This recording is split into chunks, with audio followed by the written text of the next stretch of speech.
Thanks, Ken.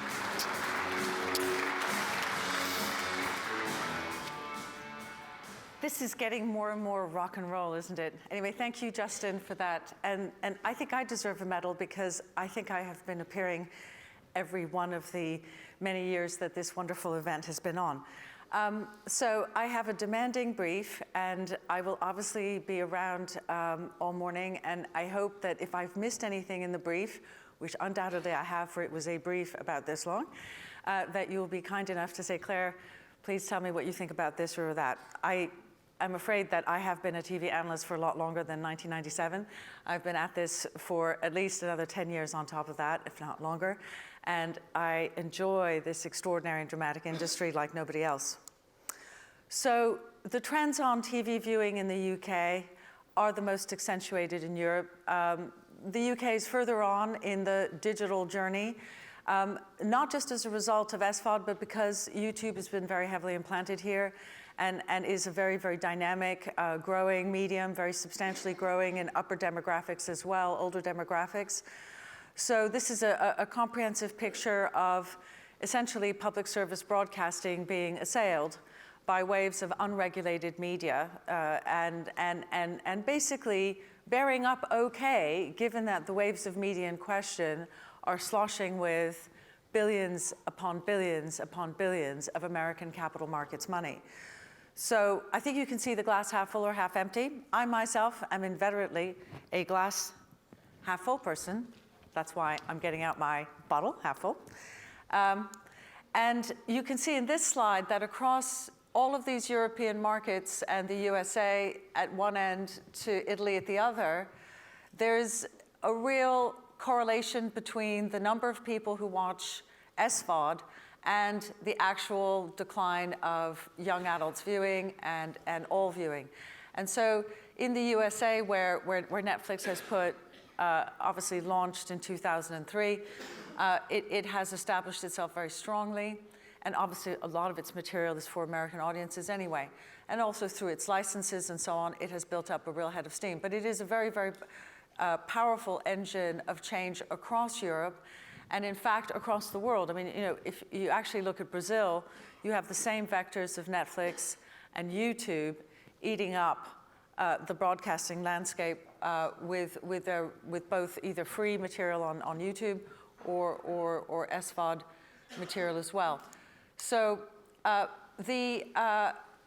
interestingly, the harbingers of doom who said that pay TV would fall over, and indeed Netflix said that as well rather frequently, have found that that actually hasn't happened. I mean, there has been quite a lot of erosion in the USA, but that has a phenomenology all of its own, which has to do with the very high pricing of a cable package. In the UK, you have a tremendous resilience to Sky and Virgin Media, because these are not just aggregators of the best content in the world and aggregators on a grand scale, but also they have, of course, premium rights to football, which, you know, I mean, people ask me all the time, you know, isn't Netflix going to bid or Facebook going to bid for Premier League rights or Champions League rights? And actually, what I keep saying is the PL costs Sky and BT more every year than all of the revenues of Amazon and Netflix put together with Now. So all of SVOD has lower revenues in the UK than the PL gets every year from Sky and BT. So you can imagine that this is going to be something which is very, very resilient, because these companies are plainly not going to, you know, once pay TV rights for football go to the stratosphere, the inflation from 2012 was 150% in those rights. And I'm sure you can imagine that fans have to pay a great deal more. So one of the issues of pay TV is that those football rights have driven pay TV into a very expensive product. And so as a result, it is growing as a result of its innovations, not as a result, as you can tell from this slide, of reaching actually any more people. But the role of pay TV platforms as aggregators is absolutely manifest. In fact, the dependency of SVOD services on aggregators is a salient feature of both the US and in fact the whole world, but above all Europe, as I will point out. So we're actually not very far along the SVOD journey because we only have a few competitors already. And what has happened in the UK is, for a variety of reasons, perhaps because Sky didn't push now very hard, but as a result, we have actually relatively few households that are multiple SVOD subscribers. But I presume that you will want me to tell you, and I will tell you, that as choice beckons, you will have more and more households that take multiple subscriptions. And there are many, many households who will be able to afford Disney Plus and who will be offered Disney Plus because it will be on Sky, because it will be on Virgin Media. And in terms of BritBox, well, we can see that that platform, that service is advertising itself very heavily, but I have yet to hear anything about deals with Sky or Virgin Media for that service. And until I hear about those, I'm not sure it's going to have that much traction, although it will have a little. And that, of course, is one of the phenomenology of this time. If you have relatively inexpensive SVOD services like Disney Plus, like Netflix, you will have more take-up if they are very, very strong indeed. And of all the services that have been announced, obviously, we are all in awe of the fact that Disney is actually going to be offering a service which is very significantly up there in terms of the scale of the operation, the global ambition, the support for it, and so on. So you're really looking at, in Disney Plus, something that is on a titanically different scale than any other SVOD service, and which obviously, at the level of investment that it's at, is in a different league completely than BritBox, which is a tiny pimple on the ass of an elephant by comparison. So, I'm glad I got a laugh.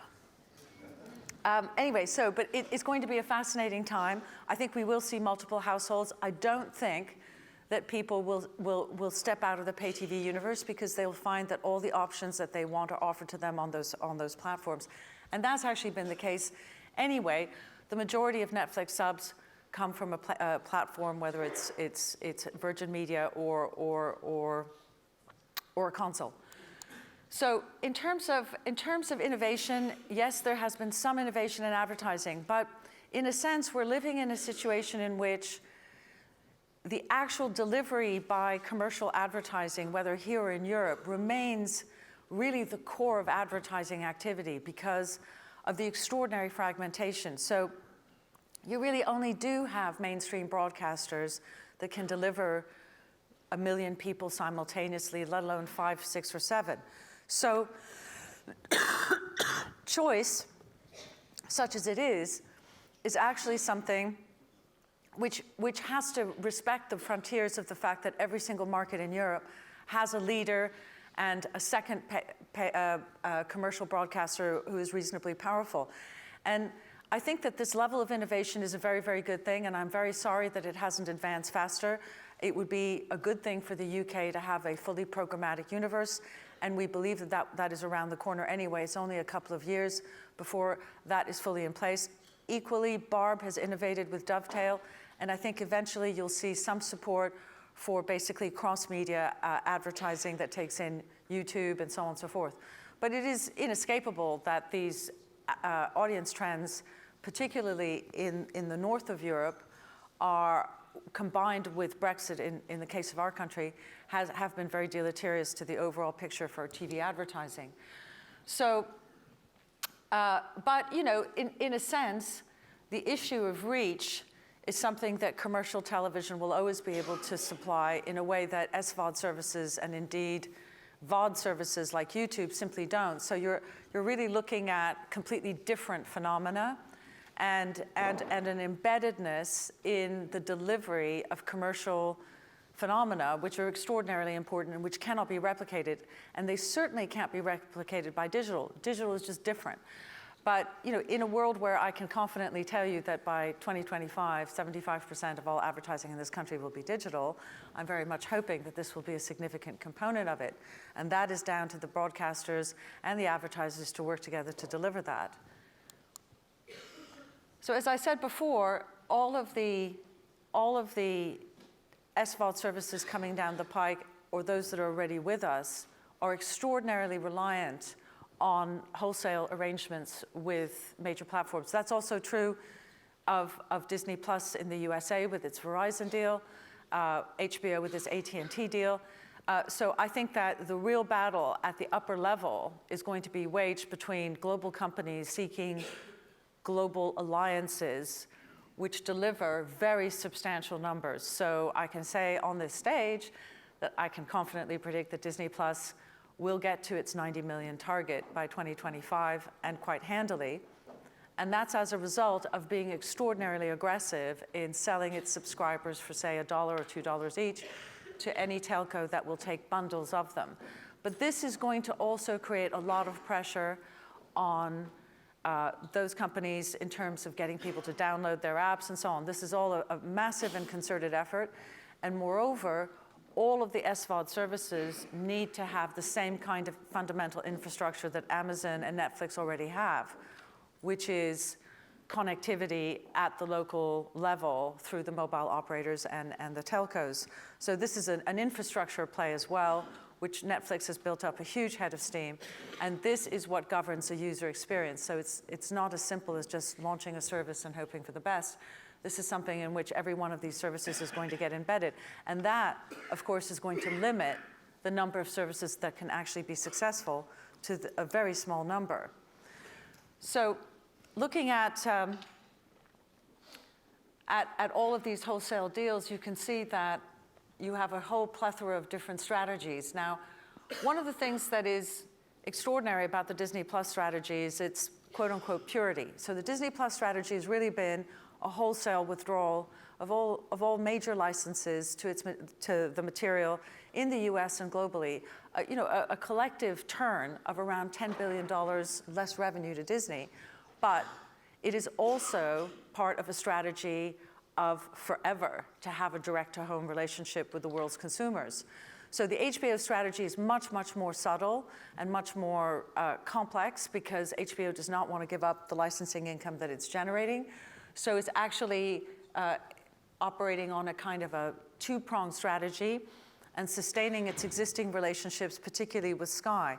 So we do have a situation in which we'll see the Disney Plus strategy is an absolute Netflix type strategy and ultimately a very, very long-term and very aggressive play, and it is the only company that could make this play. Even HBO is not up there. And that's mainly because Disney Plus has an incredible backbone of movies, which HBO does not. So of those services, do I think Peacock will come to Europe? We'll see. I don't think so. We'll see exactly what happens with the with the exact rollout of Disney Plus and HBO. But both of these services will be going to global scale as quickly as they can. And ultimately, what you're really looking at is a kind of a titanic battle in the skies for global domination between Netflix, Disney Plus, Amazon, and maybe HBO as a fourth player. But that's really the game. There is no other game. So, but here in prosaic Europe, there are still companies that are plugging away. And as you can see, the amount of TV viewing, share of TV viewing in 2018 remains very high indeed. I mean, even in the UK, despite these titanic forces, these massed ranks of billion-dollar box sets, the UK, Germany, Spain, and Italy are all showing enormous resilience of the local broadcasters. I mean, one of the reasons is because broadcasters cover a huge amount of material that the SVODs don't cover at all. I mean, they're only really into sexy blow-up phenomena. And obviously, The Crown is very, very special. But the fact is that there's a completely different type of material. There's a completely different type of depth. And of course, completely different types of audiences, commercial.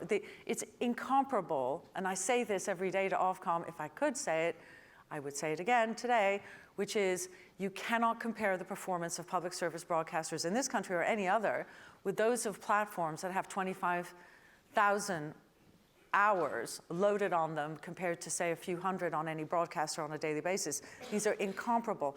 So this is a very, very good result, especially after all these years. And you can see that particularly in Germany, I'm just going to jump to this slide. This result has actually been delivered by an increase in the funding for public service broadcasting. So the German state has taken the view that they don't want to have their culture completely swamped by Netflix. And as a result, they have taken steps to substantially increase the license fee. And you can see how different it is. It's not quite twice as much, but it is very substantially more, like 60, 70% in Germany. And Germany only has 37 million TV households compared to the UK's 27 million. So it's a massive thing. In France, you've actually seen an extraordinary trend, which is both neither Netflix has really taken off, which doesn't really account for a lot of viewing, but you've also had very strong resistance to raising the license fee, and you've had a systematic decline in the TV advertising market, which has been painful. That may be to do with fundamental economic dysfunction in France and in consumption, but the UK is thankfully avoiding this kind of market implosion that we're seeing in France. And indeed, in France, we also don't see a huge amount of digital either. So it's altogether a troubled market at this time, perhaps for economic reasons, more than anything else. So going back to this, you've seen the emergence in Europe of all kinds of little joint ventures between all these various companies. And, you know, I'm all for these things. I mean, do they matter? Yes, they matter. It's important to do them. It's important to provide any kind of scale to any kind of advertisers, particularly local advertisers. So all of these things are worthwhile. Are they going to be material in terms of driving revenue forward? No, but they shore up the base of the existing attractiveness, what Justin was referring to as innovation, you know, in digital, which is absolutely essential for the future of TV advertising. So this is all good stuff, but as I said, not massively material. So I think that, you know, we see a lot of different issues out there, but I have to say that I think that there's going to be a lot of resilience. You know, we don't see any kind of situation where Channel 4, for instance, goes bust or anything like that. We know that we'll be able to work through the system so that these outcomes are avoided. But, you know, there is no doubt that the access to high quality material, well, you know, I believe it is the case that the average price per drama has quadrupled in a decade per hour. So that gives you an idea of the kind of extraordinary pressure that broadcasters are under. But it also forces them to innovate as well, to look deeper for new talent and for new actors and so on. And I myself, as an immigrant to this wonderful country, believe that there is no end to the amount of creativity that could possibly come from this country. And yes, if Benedict Cumberbatch has to spend all his time in box sets, well, that's just terrific. There'll be somebody else, you know. So I'm really, you know, and I've also seen the broadcasters face up to wave after wave after wave of so-called terminal threats, right? And I've seen that since 1986. So I'm not going to say, oh, they're all going to be swept away by this wave. No, this wave is more powerful, it is bigger, and obviously the sums involved are titanic. I mean, Disney's effectively going to be spending around $13 billion a year on its service. You know, we know that Netflix has negative cash flow of $3 to $5 billion, is spending around 13 to 15 billion on its service. These are colossal sums, right? These are colossal sums. So actually, in that light, our broadcasters are doing really quite brilliantly. And above all, the European broadcasters will remain, after all, the main vehicle for all mainstream TV advertising. So thank you very much. And I look forward to seeing you at the break or whenever I can to illuminate you, if I can, any further about this extraordinary next decade that we're going to face with even more disruption than this one that has just passed. Thank you.